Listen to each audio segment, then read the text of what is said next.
Hello guys, welcome back. MamaSam here. So today is going to be a spooky ghost story reading, and it's kind of exciting because I actually have 3 submissions that I got online today. So I'm super happy about that. It's a start, right? So first off, I just want to say one of the stories, I'm actually kind of breaking my own rules because one of the stories is actually about a dog being put down because it's old and it's ill. When I say that I don't want anything about like animals being harmed or kids being harmed, I mean like with bad intention. I don't mean like a family pet that you've loved for a long time that you've had to put down because of some reason. I mean being harmed, you know what I mean? So like violence or abuse or anything like that, or anything towards children, anything like that. Just don't want it on this channel. So if it's something that's more peaceful and stuff like that, and you can tell that the animals were were taken care of and that families love them, that's different. And I will also make a point after I read the first story about why I'm also going to kind of let that be on here. So anyway, is there anything else I need to address before we get started? I don't think so. This ugly chair is still here, sorry. All right, so let's get into our spooky stories.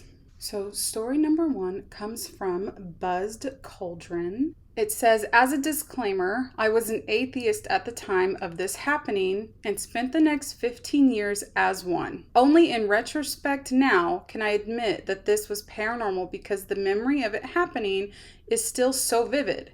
The only alternative as I see it would be some governmental agency experimenting with voice-to-skull technology, which I doubt.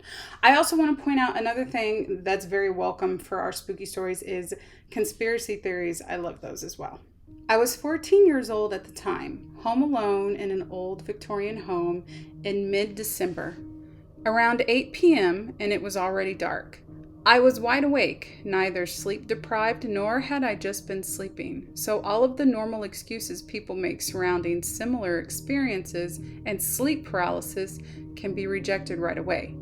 Anyway, I had just gone up the service stairs, where the bathroom was to the right of the top of the stairs, and the rest of the hallway formed an L shape, with the short end being just outside the bathroom, with one bedroom sitting at this end of a hallway. That bedroom door was closed, and the only light on upstairs was in the bathroom. While I was drying my hands before exiting, I started to hear this extremely heavy male breathing in my left ear closest to the hallway. The stranger part is that I could feel the breath, like whatever it was standing right there, facing my ear. It reminds me of the Michael Myers breathing from the original Halloween movie for reference. They go out to point out that it was a slow, heavy, progressively louder breathing. If I could imagine what the entity's expression was while this was happening, it would have been a snarl or some wicked smile. Horrified, I slowly turn my head to look at whatever this is and see nothing. Look in the mirror again and still nothing. So without checking the hallway around the corner, I book it down the stairs and call my mom. Never had an incident like that again. That reminds me of the incident that I had when I was in the bathroom and I heard somebody say, "man," in my ear. Never had anything like that happen again. So pretty creepy story. Yeah, I like it. It's very well put. And one thing I do want to point out as well is that the reader mentions that they were 14 years old. I always put a lot more stock in stories like that because sometimes when you're younger, like when you hear stories about, oh, I was 6, I was 7, our memories back then aren't always clear and our imaginations are really grand at that time.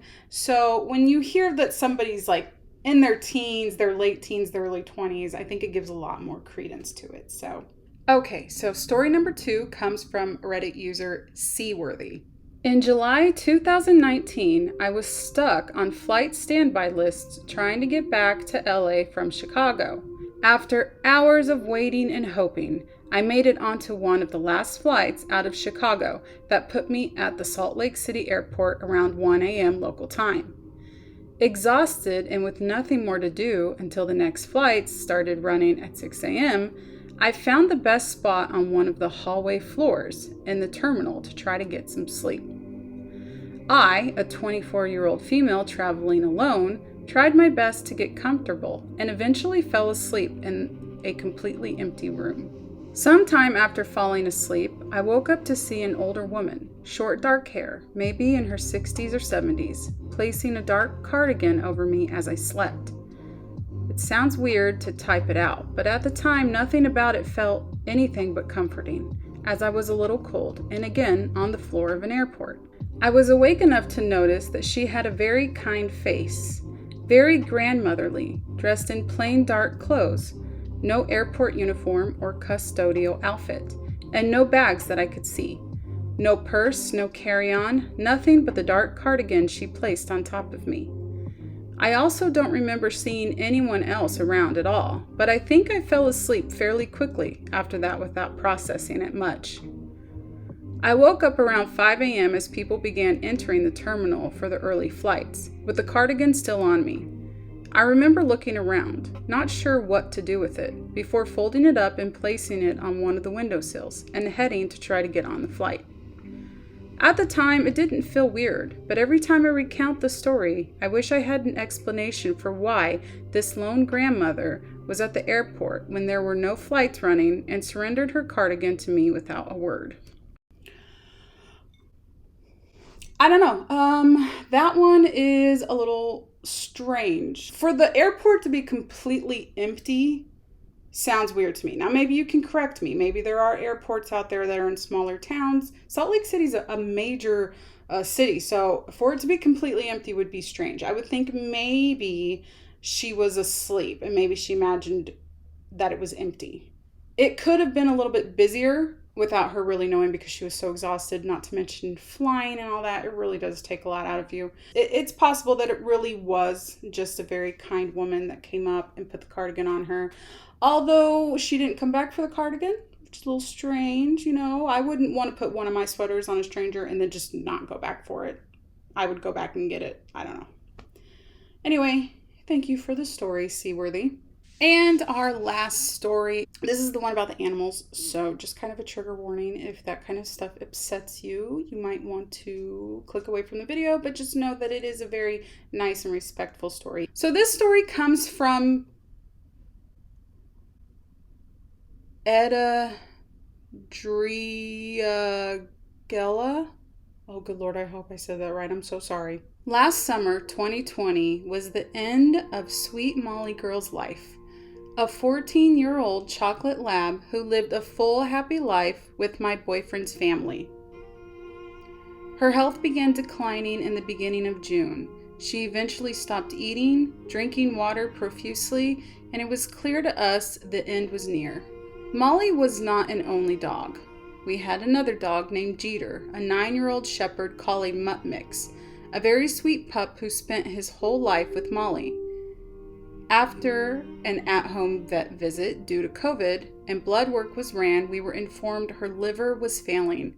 So we made the choice to euthanize her at home and bury her in the backyard. The vet arrives. We are all sitting on the back deck with Molly, laying on her bed, with myself and my boyfriend's family gathered around giving her final belly rubs and ear scratches.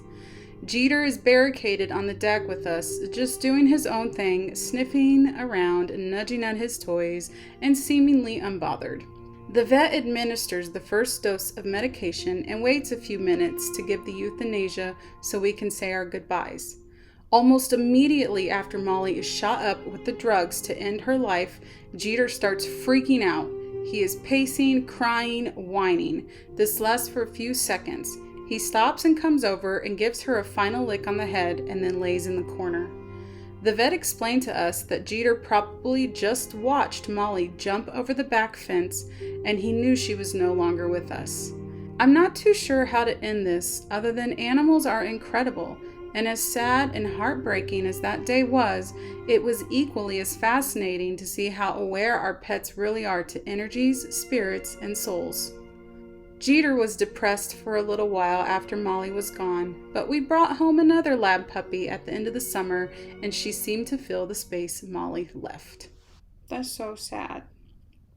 But I included that story not only because it was very respectful, but also just because it seems like there are so many cases out there of people who have lost their pets and they have experiences afterwards. And I mean, that goes for anything from they hear the doggy door move still after their pets are gone, or they feel the animal jump up on the bed still, or they see the eyes at night. Like I've seen so many stories online and on YouTube of people that have told their stories about their ghost pets basically after they've passed away. So it's really interesting. Not to mention there's so many videos out there of animals that seem like they sense something when we can't. And even though you could argue it's that animals have heightened senses, so they could be seeing anything, which is very, very true. It just seems a little strange that it does seem like animals, I don't know, they can sense things that aren't there. That's all I got, guys. So tell me what you think, what you like. Leave comments down below, and don't forget to like and subscribe if you wouldn't mind helping out Mama Sam. I hope you enjoyed this video. I very much enjoyed it. So I will see you guys next time. Bye, friends.